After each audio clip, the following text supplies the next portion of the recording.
Ganyan na po kita guys, atong obligasyon nato sa matag adlaw, buntag hapon natong tulumanon ang atong pagpakaon sa atong mga alagang mga manok.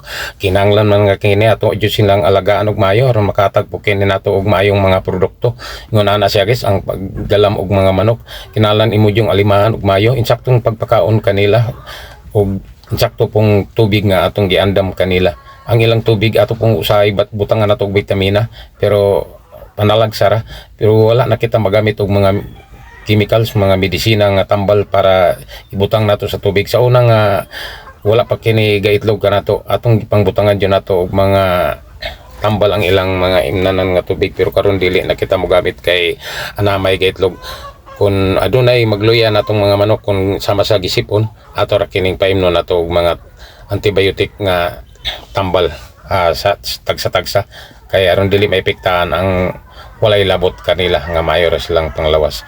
Ingon na siya guys, ang teknik sa pagbuhi og mga manok, kinahanglan nga antigo po ka kay og dili po ka mantigong mo galam nini, wa poy hatag ni og mayong mga produkto. Sama ni atong milakaw ta dito tag Mindanao, kini ato gipakaon nato ni gipagalam nato og lain sa kining atong mga manok. Ay mihunong jud og pangitlog ning uban kay mingniwang man dili makontrol ang pagpakaon kanila.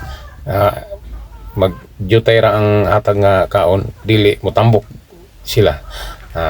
Niwang kayo ang mga kalawasan nila, mao nga dili jud makatag kini og mga ayong pangitlog.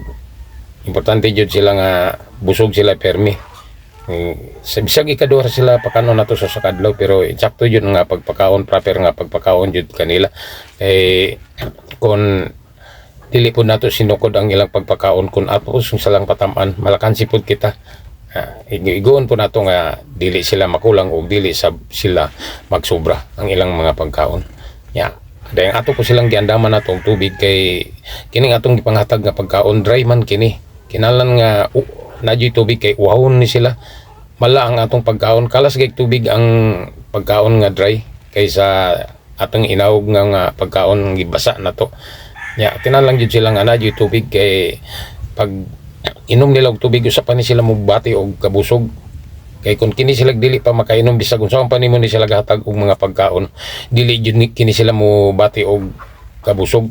Sige ra jud ni silang gutom, kaon pa jud sila kay kaon. Kung makainom na sila og tubig, usa pa sila makabati og busog, kay ma-expand man ang ato ang mga pagkaon nga gihatag kinila kay mga developer man kini, mga feeds, og usa pa kini sila mo bati og busog sa ilang mga kalawasan kini atong mga manok. Sa dili pa sila kainom, murag sige ra jud silang gutom. Ingon na sila guys, ang atong pagkaon kinahanglan jud nga sinukod jud, dili sila sobra og dili sila makulang. Igo-igon jud nato nga di pud muniwang ang atong mga manok. Mao nga sige natong gi-check up nga ang mga kalawasan sa atong mga manok, kung dili ba sila niwang, ato sila pag-anamon nato og panghikap ang ilang mga lawas kung tambok ra ba sila. Ingon na ang pag-alam nining mga manok guys.